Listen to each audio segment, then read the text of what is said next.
अभी गफ्फार साहब से मसला पूछा गया ना कि रमजान के महीने में माइक के जरिए मस्जिद से सहरी के लिए उठाना जायज है कि नाजायज? अब्दुल गफ्फार साहब न जायज कह पाए न नाजायज कह पाए और कहा कि अच्छा नहीं लगता। मेरे भाइयों, ऐसा तरीका सरासर गलत और नाजायज है। आप मस्जिद के मिंबर पे या मस्जिद के माइक से रात में किसी को बेदार करें, यह आपके लिए जायज है ही नहीं। इसलिए कि अल्लाह के नबी ने फरमाया कि अपनी जबान से और अपने हाथ से किसी मुसलमान को तकलीफ मत पहुंचाओ। अल मुस्लिम मन सलिमल मुस्लिमून मिन लिसानी व यदी, मुसलमान वो है जो अपनी जबान और अपने हाथ से दूसरे को तकलीफ न पहुंचाए। आप अपनी जबान से दूसरे मुसलमानों को तकलीफ पहुंचा रहे हैं। आप कहेंगे कि शहरी के लिए उठाना तकलीफ वाली चीज है? हाँ, जिनको रोजा रखना है बहुत से उनके पास रास्ते हैं। मोबाइल में अलार्म लगाना, घड़ी में अलार्म लगाना, उठ जाना, उनके पास बहुत से तरीके हैं। लेकिन आप माइक से क्यों आवाज देंगे, क्यों पुकारेंगे, क्यों चिल्लाएंगे? क्या सबके ऊपर रोजा फर्ज है? एक बूढ़ा बाप जिसको रोजा डॉक्टर ने मना कर दिया, पूरी जिंदगी अब वो रोजा नहीं रख सकता जब तक वो जिंदा है, उसके ऊपर रोजा है ही नहीं, वो फिदिया देगा बेचारा। एक मिस्कीन खाना खिलाएगा, आप माइक पकड़ के कहते हैं रोजेदार भाइयों उठिए और सहरी कीजिए, बनाइए। उस बूढ़े की आंख खुल रही है, वो नींद की गोली खाकर सोया हुआ है, डॉक्टर ने उसको नींद की गोली दी है, वो डिप्रान 10 mg 5 mg की खा के सोया और आपकी माइक की आवाज सुनकर वो उठ गया। उसके ऊपर रोजा फर्ज नहीं है, वो फिदिया देगा। आपने उसकी नींद में डिस्टर्ब कर दिया। आप कौन होते हैं उसकी नींद में खलल करने वाले? एक औरत जिसको पीरियड आ रहा है रोजा नहीं रख सकती, आपके माइक की आवाज ने उसकी नींद में भी डिस्टर्ब कर दिया, उसको भी उठा दिया। वो बच्चे जिन पर रोजा फर्ज नहीं है, आपने उनकी भी नींद में डिस्टर्ब कर दिया।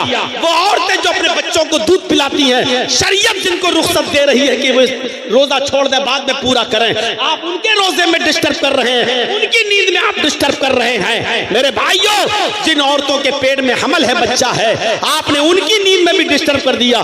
शरीयत कहती है कि वो रोजा छोड़ दे बाद में रखें। मेरे भाइयों, मुझे बताइए कि आप कौन सा सवाब का काम कर रहे हैं? आप मुसलमानों को तकलीफ दे रहे हैं। जिनके ऊपर रोजे की रुख्सत है, आप उनको तकलीफ दे रहे हैं, और तकलीफ किसी भी मुसलमान को देना जायज नहीं है आपके लिए। इसलिए रात में माइक से ऐलान करना, नाते पढ़ना और नज़्में पढ़ के उठाना, यह सरासर नाजायज है, गलत है। आप ये चीजें नहीं इस्तेमाल कर सकते हैं, आपके लिए शरीयत इस बात की इजाजत नहीं देती है। इसलिए जहां बहुत सी चीजों की इस्लाह हमारा मुआशरे में हम करेंगे, ये भी इस्लाह करना चाहिए, क्योंकि अब रमजान का महीना शुरू होने वाला है। 18 या 19 तारीख को पहला रोजा है। इसलिए मेरे प्यारे साथियों, हमें अपने माइक से रात में उठाने की जरूरत नहीं है। अपने मुआशरे में हम इस चीज की भी इस्लाह। भागवत पुराण का एक मंत्र है, उस मंत्र में भी यही बताया गया है कि अंधेरा इतना होगा, लेकिन उस अंधेरे को मिटाने वाले मोहम्मदुर रसूलुल्लाह होंगे नाम के साथ। अज्ञान हेतु किरत मोह मदांधिकारम नाशम विधायम हितदोदयते विवेका। मंत्र पढ़ूंगा नहीं, बस एक पढ़ दिया हूं, वरना टीवी चैनल पर देखिए तो आज भी बोल रहा है, बोल रहा नहीं, बोल रही है। वो उस हड्डी का हक अदा कर रही है जो उसके सामने डाली गई है। और बंगाल का चुनाव जब तक हो नहीं जाएगा, ऐसे कुत्ते और कुतियां भी बहुत भौंकेंगे। पुरानी तकरीरें मेरी ढूंढ ढूंढ कर लाएंगे। वो चाह रहे हैं कि किसी तरीके से बंगाल से ममता हट जाए और फिर वहां हमारे मालिक की, हमारी गवर्नमेंट आ जाए। ये बेचारे वो एंकर और एंकरनियां यह हक अदा कर रहे हैं, उस हड्डी का हक अदा कर रहे हैं जो हड्डी उनके सामने डाली गई है। मेरे घर से फोन आया, बेटा ये क्या हो रहा है? मेरी अम्मी फोन कर रही हैं। मैंने कहा अम्मी घबराने की जरूरत नहीं है, कुछ नहीं होगा। ये लोग सिर्फ टीआरपी बढ़ाएंगे और हिंदू मुस्लिम करके माहौल खराब करने की कोशिश करेंगे, और उनको इसके लिए मौलाना जर्जी से बेहतर कोई और दूसरा मौलवी मिल नहीं रहा है। आज भी दिखा रही है, आज भी एक और भड़काऊ बयान मौलाना जर्जीस का, एक और भड़काऊ बयान। ये सारे बयान ओवैसी साहब रोज चैनल पर देते हैं, लेकिन उनका बयान भड़काऊ नहीं, जर्जीस साहब ने कह दिया तो भड़काऊ बयान हो गया है। मेरे भाइयों गौर से सुनिएगा। अज्ञान हेतु किरत मोह मदांधिकारम नाशम, मोहम्मद जब इस धरती पर आएंगे तो अंधेरे को नाश कर देंगे। मोह मदांधिकारम नाशम, यानी मोहम्मद के आने से पहले बहुत अंधेरा होगा, और अंधेरे को नाश करने वाले कौन होंगे, अंधेरे को मिटाने वाले कौन होंगे, मुहम्मदुर रसूलुल्लाह सल्लल्लाहु अलैहि वसल्लम। इसमें कोई शक नहीं। अरब की धरती पर कोई एक बुराई नहीं थी जिसको खत्म किया हो। अरब की धरती पर इतनी बुराइयां थी, इतनी बुराइयां थी कि एक इंसान दूसरे इंसान को खरीद लिया करता था और उसको अपना गुलाम बना लिया करता था। हमने किसी को खरीद लिया, वो मेरा गुलाम हो गया। किसी औरत को या लड़की को खरीद लिया तो वो मेरी लौंडी हो गई। इंसानियत को कुचला जा रहा था। इंसानियत की सूरत हाल ये थी कि इंसान जिसको अल्लाह ने सबसे अफजल मखलूक बनाया, लक़द खलक़नल इंसान फी अहसनी तक़वीम, हमने इंसान को सबसे बेहतरीन ढांचे में पैदा किया है। ये इंसान सबसे अफजल होने के बावजूद पत्थरों के सामने झुकता था, लकड़ियों के सामने झुकता था। दरख्त, जिस दरख्त से उसको बरकत नजर आती थी उस दरख्त की पूजा की जाती थी, और जिस पत्थर की मूर्ति बना दी जाती थी देवी देवता, उन पत्थरों को पूजा जाता था। सबसे अफजल मखलूक होने के बावजूद ये इंसान पत्थरों की और लकड़ियों की और दरख्तों की पूजा कर रहा था।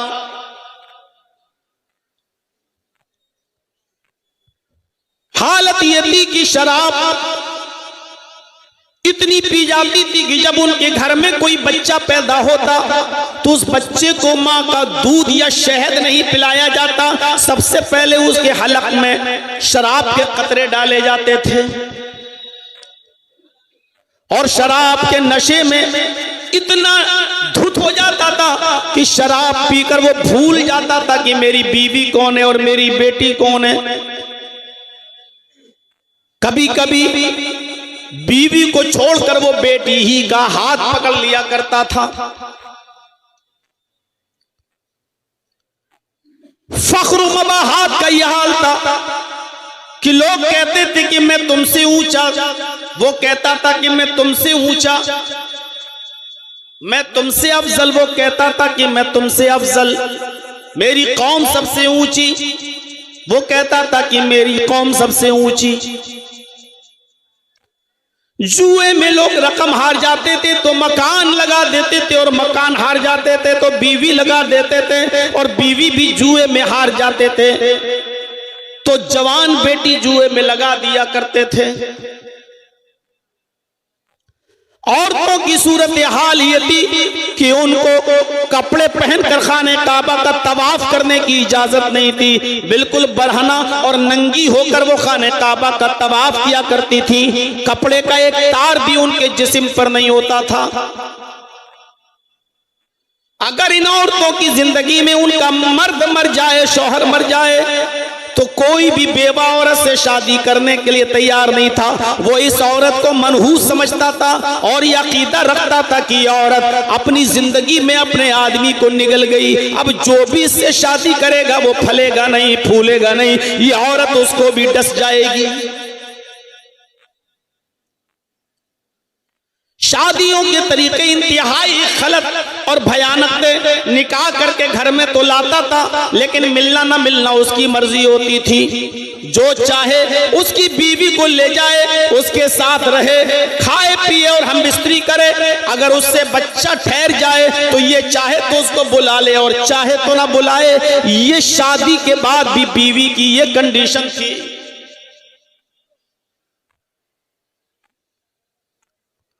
लड़के पैदा होते तो इस डर से मार डाले जाते कि ये कहीं बड़े होकर मेरे साथ न खाएं,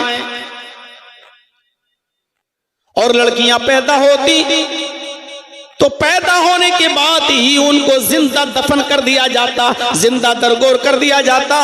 उन बच्चियों को इस दुनिया में जिंदा रहने का अधिकार न था।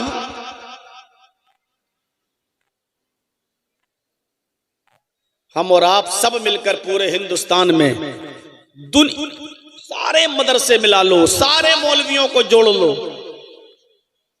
कई लाख मौलवी, कई हजार मदरसे, लेकिन अभी सिर्फ एक बुराई नहीं रुक पाई जहेज की। मोहम्मदुर रसूलुल्लाह ने मुआशरे को कैसे साफ किया, किस तरीके से मुआशरे को पाक किया, हम नहीं जानते। शराब धीरे धीरे हराम हुई, क्योंकि इतने रसिया थे शराब के कि अल्लाह के नबी सल्लल्लाहु अलैहि वसल्लम को हजरत उमर जैसे सहाबी ये कह रहे हैं, अरे अल्लाह के नबी शराब हराम करार दे दीजिए, शराब बहुत नुकसान पहुंचा रही है समाज में। लेकिन अल्लाह के नबी सल्लल्लाहु अलैहि वसल्लम हजरत उमर फारूक की बात भी नहीं मान रहे हैं। कह रहे हैं नहीं उमर, अगर शराब हराम कर देंगे तो ये लोग शराब इतनी आसानी से नहीं छोड़ पाएंगे। पैदा होते ही बच्चे के मुंह में शराब डाली जाती हो, इतनी शराब पीने वाली कौम ये शराब कैसे छोड़ देगी। हजरत उमर फारूक ने कई मर्तबा कहा अल्लाह के रसूल शराब हराम करार दे दीजिए, लेकिन अल्लाह के नबी कहते हैं कि नहीं। सोचिए कितना मुश्किल था शराब को हराम करार देना। पहली आयत जो शराब के सिलसिले में नाजिल होती है वो ये कि शराब और जुए में मुनाफे भी हैं, मनाफिउल लिन्नास। शराब के अंदर और जुए के अंदर कुछ नफा भी है, कुछ मुनाफा भी है, कुछ अच्छाई भी है। लेकिन इस्मुहुमा अकबरु मिन नफ़इहिमा, लेकिन इन दोनों का गुनाह इन दोनों के नफा से बढ़कर है। देखिए हराम नहीं करार दिया, सिर्फ ये बताया है कि इन दोनों का नुकसान नफे से ज्यादा है, यानी नफा तो है। आज हमारा नौजवान तबका जब शराब पीता है तो उसका मकसद क्या होता है, थोड़ा सुकून मिल जाएगा, शराब पी लेंगे तो हमारा टेंशन खत्म हो जाएगा, एक आदत के तौर पे शराब पी रहा है। लेकिन अरब के लोग आदत के तौर पे शराब नहीं पीते थे, वो शराब इसलिए पीते थे कि किसी गरीब को पैसा देने में उनकी छाती फटती थी, नहीं ऐसे देंगे तो बड़ी तकलीफ होती थी, इतनी मेहनत से कमाया हम गरीब को कैसे दे दें। लेकिन वो गरीब के साथ जुआ खेलते थे, जुआ खेलते थे और उस जुए में हार जाते थे तो उनको तसल्ली होती थी कि चलो हम जुए में हार गए। हालांकि उनका मकसद ये था कि गरीब की मदद की जाए, तो जुए में वो हार जाते थे और ये सोच लेते थे कि हम जुए में हार गए हैं, एक गरीब आदमी को पैसा मिल गया, रकम मिल गई, चलो जाने दो। शराब इसलिए पीते थे कि शराब का नशा चढ़ जाता था तो दौलत लुटा देते थे गरीबों में, फकीरों में। अब वो जब होश आता था तो कहते थे चलो शराब के नशे में लुटाया। ऐसे देने में तकलीफ होती थी, शराब के नशे में लुटा देते थे।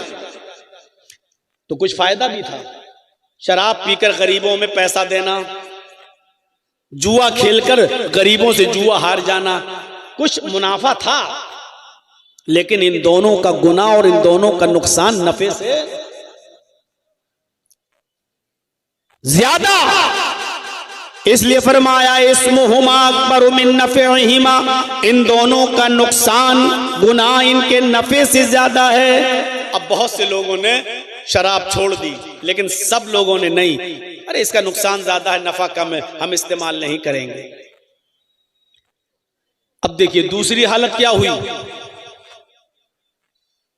कुछ सहाबा जिसमें हजरत अली भी थे और अब्दुर्रहमान इब्ने औफ भी थे, एक घर में बैठे हुए खाना खा रहे थे और खाना खाते खाते शराब का दौर चलने लगा, शराब भी पीने लगे। सहाबा किराम ने शराब भी पी, जिसमें हजरत अली भी शामिल हैं, अब्दुर्रहमान इब्ने औफ भी शामिल हैं।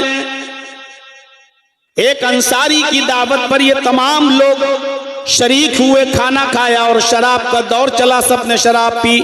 अभी शराब हराम नहीं हुई थी इसलिए पी ली। शराब पीने के बाद नशा आ गया और नशा जब आया तो नमाज का वक्त भी हो गया। अब मगरिब